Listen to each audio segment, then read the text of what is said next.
Student, আমি তোমাদের Shubhankar sir. আজ আমি তোমাদের জন্য একটি অন্য ধরনের ক্লাস নিয়ে উপস্থিত হলাম। এখানে মূলত তোমাদের আমি এসএসসি যে হতে চলেছে আগামী কিছুদিন পরে, তোমরা জানো তার ফর্ম ফিল আপ চলছে। এই ফর্ম ফিল আপ সংক্রান্ত একটি ইনফরমেশন নিয়ে তোমাদের কাছে আমি উপস্থিত হলাম।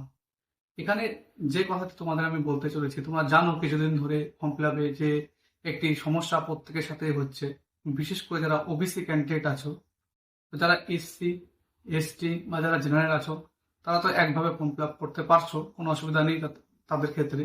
কিন্তু যারা ওবিসি আছো, আমি আগেও বলেছিলাম যে ওবিসির একটি নির্দেশিকা আসা পর্যন্ত তোমরা ওয়েট করো। তো তোমরা জানো সুপ্রিম কোর্টে এই মামলাটি চলছে। সেখানে রাজ্য সরকার কি করেছে, 3 মাস সময় নিয়েছিল এবং সেই মোতাবেক কি করেছিল, তারা একটি ইনফরমেশন বুলেটিন পেশ করেছিল, তোমরা জানো। যেখানে তারা কি করেছিল, ওবিসি এ ওবিসি বি এই সংক্রান্ত কিছু একটা উলট পালট করে একটি আম, তথ্য পেশ করেছিল এবং সেই মোতাবেক কিন্তু ফর্ম ফিল আপ প্রক্রিয়া চলছিল, তোমরা জানো। কিন্তু হাইকোর্ট, মহামান্য হাইকোর্ট কি করলো, সেটি আপাতত বন্ধ করে দিয়েছে যে না, এই সমস্যাটি সমাধান না হওয়া পর্যন্ত কোনো রকম ফর্ম ফিল আপ চলবে না। তো এই সমস্যাটি সমাধানের জন্য স্কুল সার্ভিস কমিশন কি করেছে, তোমরা দেখবে আমি আমার লেফট সাইডে দিয়ে রাখবো একটি নোটিশ, যেটা গতকালই প্রকাশ হয়েছে, গতকাল 24 তারিখে প্রকাশ হয়েছে। সেখানে কিন্তু তারা নির্দিষ্টভাবে উল্লেখ করে দিয়েছে যে এই ফর্ম ফিল আপ সংক্রান্ত যে সমস্যাটি, তার সমাধানের জন্য নতুন করে কেউ ওবিসিতে ফর্ম ফিল আপ করতে পারছে না। ভালো করে শুনে নাও, যারা ওবিসি ক্যান্ডিডেট আছো তারা কিন্তু ওবিসি হয়ে ফর্ম ফিল আপ করতে পারছো না, সেই অপশনটাই কিন্তু উঠিয়ে দিয়েছে। তাহলে সমস্যার সমাধান কি? তোমরা কি করতে পারো তাহলে এর জন্য?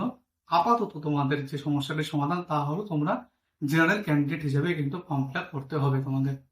বুঝতে পারছো? তো যারা ওবিসি ক্যান্ডিডেট এ অথবা বি, তারা জেনারেল ক্যান্ডিডেট হিসেবে ফর্ম ফিল আপটি করবে। সুবিধা অসুবিধা এর মধ্যে থেকেই তোমাদের বুঝতে হবে। যদি কখনো বা ভবিষ্যতে কি হতে পারে যে যদি হয়তো কারেকশন উইন্ডো ওপেন হলো, সেখানে হয়তো তোমাদের ওবিসি এবং পাশাপাশি ক্যাটাগরি মেনশনের অপশন দিল, সেখানে ক্ষেত্রে তোমরা করতেই পারো সেটা পরবর্তীকালে। না হলে না করলে তাতেও অসুবিধা নেই। কিন্তু এই মুহূর্তে তোমরা যদি ফর্ম ফিল আপ করতে চাও, আমি বলবো তোমরা জেনারেল হিসেবে ফর্ম ফিল আপ করো। ওবিসি কোনো অপশন থাকছে না। আদার এসসি এসটি, হ্যাঁ, তাদের তো একই থাকলো, তাদের তো কোনো অসুবিধা নেই। তো এইটুকুই বলার ছিল। আর এর ফলে দেখো জেনারেল এবং ওবিসি মিলে দুটো সিট কিন্তু একত্রিত হয়ে গেল। তো এতে সমস্যা মানে তোমাদের সিটটাও কিন্তু বেড়ে গেল অবশ্যই, কিন্তু পাশাপাশি জেনারেলের সাথে যে ফাইটটা সেটাও বেড়ে যাচ্ছে। তো ভালো মন্দ দুটো দিকই আছে। তো তোমরা কি করবে, অফিসে ফর্ম ফিল আপ করে আগামী প্রসেস অবধি অপেক্ষা করো এবং নিজের প্রিপারেশনটা তোমরা ভালোভাবে এগিয়ে নিয়ে যাও। তো এটুকুই বলার ছিল। আশা করছি তোমাদের ভালো লাগলো ইনফরমেশনটা শুনে। তো ভালো লাগলে অবশ্যই একটি লাইক দেবে এবং আমাদের সাথে জুড়ে থাকার জন্য অবশ্যই আমাদের চ্যানেলটিকে সাবস্ক্রাইব করে দেবে। ধন্যবাদ।